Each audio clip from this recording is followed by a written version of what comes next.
Hello， 大家好，欢迎收看这期的午夜听鬼。听故事前可以先帮星星订阅点赞，这样你就不会错过更新，还可以让星星的频道让更多人看到哦，感谢你啦！那我们开始喽。这是发生在我同事白果身上的故事，我们至今仍然保持联络，毕竟我们一同经历了他出事的那天，一切的一切都因为一场诡异的缘分。你们听我说完就知道了。我、冰皮还有白果在同一家货运公司上班，平时的我们关系很不错，工作上会一起吐槽老板和顾客，下班后有空也常聚在一起吃饭打打嘴炮。我跟冰皮都是大辣辣的个性，有什么话都会直说。白果则相反，他比较安静，脾气超好，为人朴素节俭，私底下很少会主动聊家里的事。但透过平时的只言片语，我们大概知道她的老公最近因为大环境不景气，被公司裁员了。本来的生活就不宽裕了，加上她还有个刚满2岁的儿子，那种生活压力是我跟冰皮这种单身人士根本无法想象的。每当聊到家里的事，她也总是笑笑带过，不埋怨，永远都是正能量的。但在那之后的几个月，我跟冰皮都察觉到白果哪里开始不对劲了。我记得有一次，我们看他闷闷不乐的，就想午休跟他去吃点好吃的，振奋一下。走啦，白果，去吃饭了啦！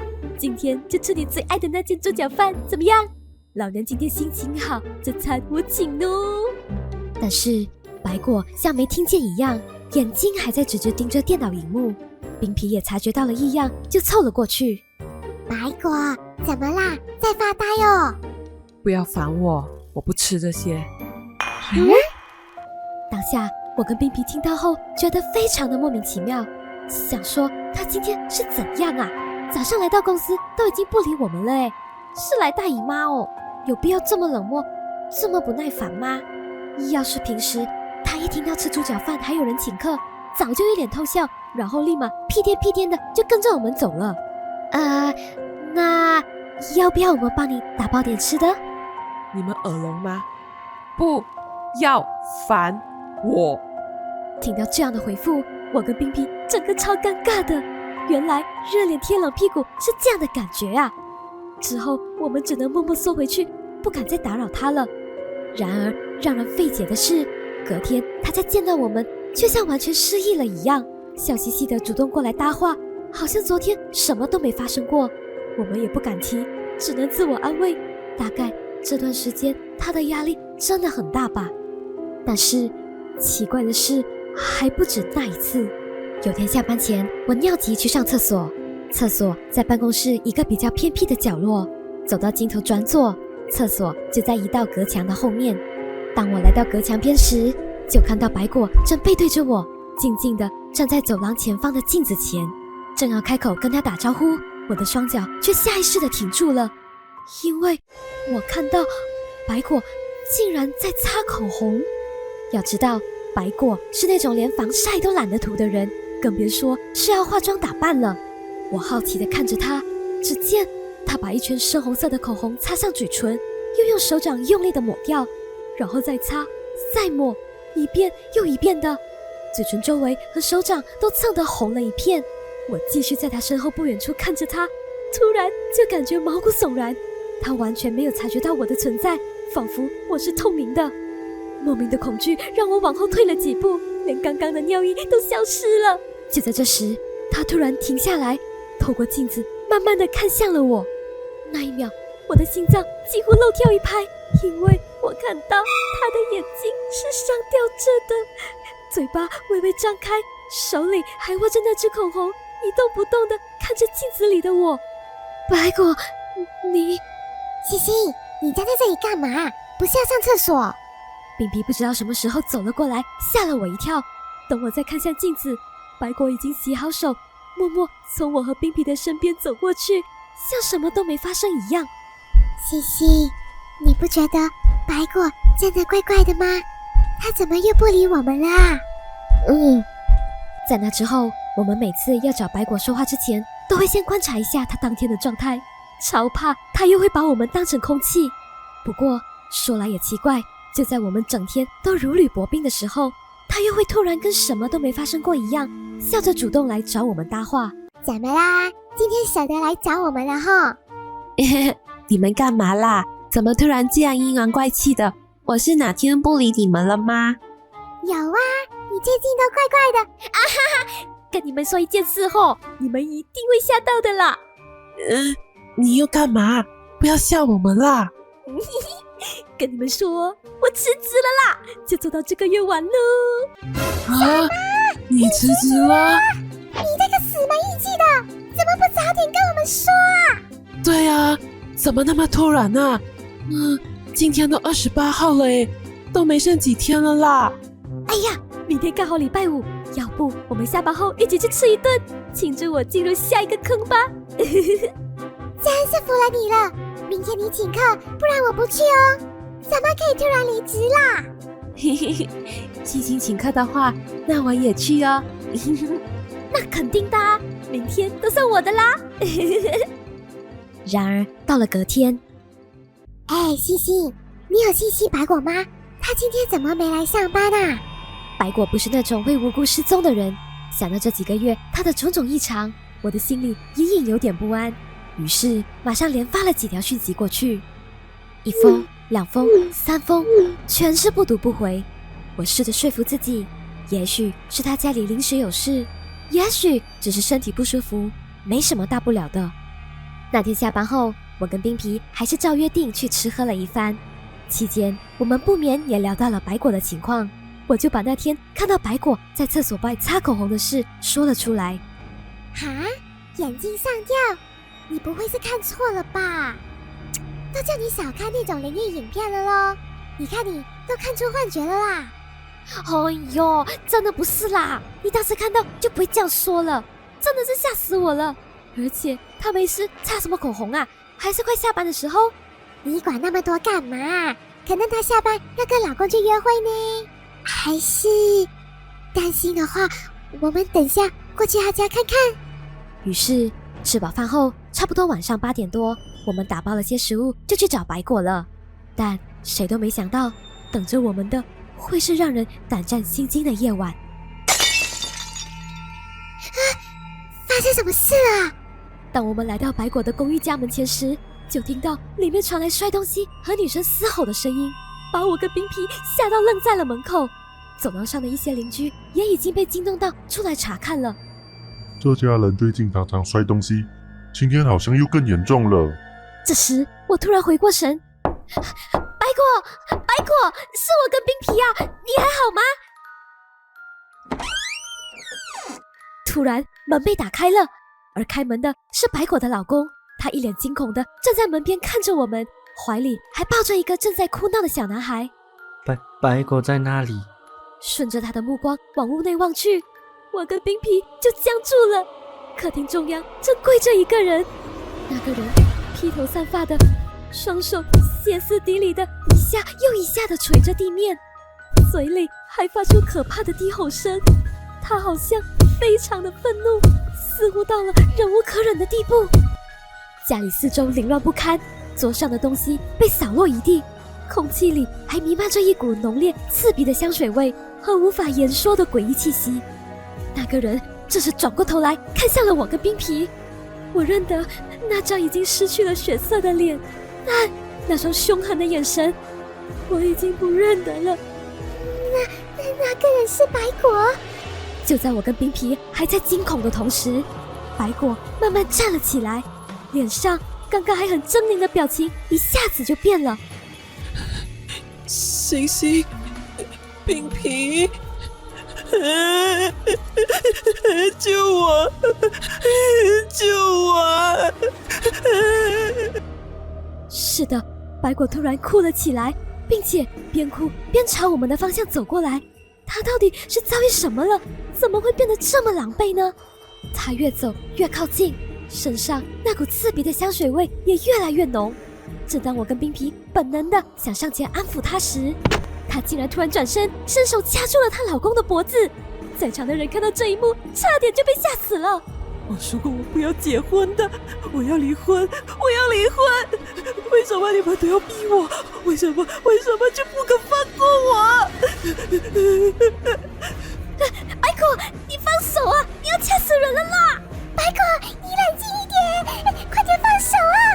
走廊里的邻居全部都冲了出来，几个大男人合力才把两人强行分开。哎呀，他一定是中邪了啦！赶快带他去附近的那间大和伯爷庙处理，赶快！一阵慌乱后，我们把白果拉到了她老公的车上，在几位好心邻居的陪同下，勉强控制住了白果。她在车上没再乱吼乱叫，但嘴里却还一直不断的自言自语，一下子哭，一下子笑，仿佛整个人都疯了。这下我跟冰冰算是体验到了人生有史以来最煎熬的一次车程。好不容易一车人来到了庙前，几个男人架着一个女人下车的阵仗，也让庙公愣了一下。怎么这么严重了才来？赶快进来，这个要马上处理。而在处理的过程中，白果的情绪才开始慢慢缓和下来，最后虚脱地靠在了椅背上。发生什么事了？我怎么会在这里啊？你还记得你发生了什么事吗？我只知道早上起来感觉很不舒服，所以没去上班。后来就突然觉得很累、很难过、很生气，也很委屈，就想说去躺一下。之后的事我就都不记得了。这时，那位庙公长叹了一口气，表情严肃地看向了白果的老公。你知道该怎么做了吗？明天一早去找女方家人谈，请叫他们务必解除婚约，不要再强人所难了。人都死了，还要被逼着冥婚，这是造孽啊！我跟冰皮在旁边完全傻眼地看着那位老公，解除婚约，冥婚啊！早知道我就不该接受那家人提出的冥婚。而原来真相竟然是这样。白果的老公被突然裁员后，一连几个月到处投履历，却始终没有回音。直到某天，一个转机出现了。他在面试完回家的路上，无意间捡到了一个红包，还没反应过来是怎么回事，眼前就走来了一对衣着体面、面容慈祥的老夫妻。而他们在饭馆的对话，开启了白果和她老公之后的遭遇。我们去旁边的那间饭馆聊聊，我们愿意给你50万当做嫁妆，只要你愿意娶我们的女儿。对一个陷入财务困境的家庭来说，50万台币是喘口气的机会，甚至是重新开始的底气。尽管白果和她老公从一开始就极为抗拒，但几轮谈下来，那道心理防线还是慢慢开始松动了。这样真的不太好吧？很奇怪耶，我都有老婆孩子了，还冥婚，这样真的可以吗？你们真的不用想太多，就是做个仪式而已。我的女儿命苦了，还没来得及找到好人家就走了。你们收下这笔钱也不亏嘛，就当做件善事。只要在家里安个牌位，吃饭时都准备一副碗筷，再上香供奉一下就好了。你看，这是我的女儿，漂亮吧？她那么优秀的人，还没结婚就走了，是我这辈子最大的遗憾。我就想说给她找个伴，不然多孤单啊。钱还可以再谈，你们要多少都可以商量。这时，随身的一位师傅也跟着附和。对呀，而且这样对你的生活事业都很有帮助，非常旺夫的。找到你们是缘分呐！你看，拿了这笔钱，不就要开始走好运了吗？不用担心啦。就这样，抗拒变成了勉强接受。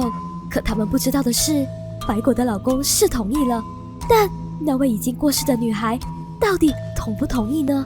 其实冥婚后的几个星期，我就感觉到白果开始不对劲了。我当时就该马上去处理，而不是拖到现在。我跟冰皮听到这里，终于明白，这几个月跟白果相处时感觉到的那些异样，根本就不是我们多心，因为发生在她老公身上的事更让人不寒而栗。她老公说，一开始白果晚上几乎不睡觉，有几次她老公睡到一半，一睁眼就看到白果坐在床边，背对着她一动不动的，是听到她老公叫了她一声，她才又躺回去继续睡。隔天照常起床上班，像没事一样。有时半夜，她老公起床上厕所，还会听到有人在厕所里哭，但老婆孩子都还在睡，那厕所里的人是谁呢？打开门后，里面却没有人，最后只当自己是幻听了。之后，白果的行为就更诡异了，她开始擦口红，喷他平时根本不喜欢的香水，个性也悄悄在改变。他会无缘无故发脾气、摔东西，不断吵着要离婚，搞得整间家没有一天安宁。过去那个温柔开朗的白果，像是一点点的在消失。她老公起初以为只是压力太大，直到那晚我们出现在他家门口，他才意识到眼前站着的早就不完全是他老婆了。我完全就不知道那个女生根本也不愿意，我竟然还相信了那对夫妻说的话。那晚之后，白果请了整整1个星期的假，对外说是生病了，但只有我们知道是怎么回事，也没有人敢再开口去问。期间，她老公悄悄来找过我们1次，说他已经找上女方家人，钱已经全数退还，事情算是解决了。他拜托我们继续帮忙留意白果，有任何状况随时告诉他。庆幸的是，白果回来之后又变回了我们认识的那个他，只是身体比以前差了一些，偶尔会说累，没从前那么有活力了。有时我会想，到底是什么样的父母，连孩子死了都还要继续控制他呢？恐怕人的执念跟厉鬼的比起来，也没什么两样吧。还有就是，天将横财之前，也得先掂量掂量自己，到底有没有那个命去受啊？真是没用，还以为这次找到了一个会甘愿受的，没想到还是不行。唉，应该是钱给的还不够吧。再找下一个就可以了啦。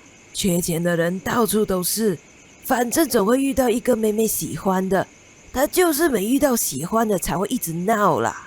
唉，要是当时没阻拦她和那个男朋友，唉，算了，这次换个法力更强的师傅吧，把护身符也换了。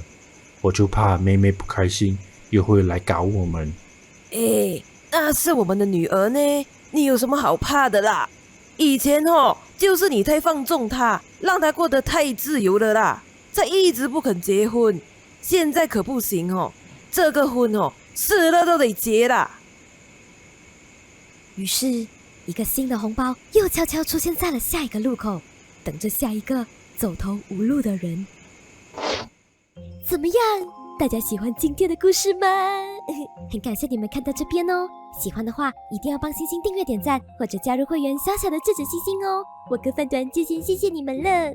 如果还看不过瘾，星星这里还有更精彩的故事，现在就点进去看吧。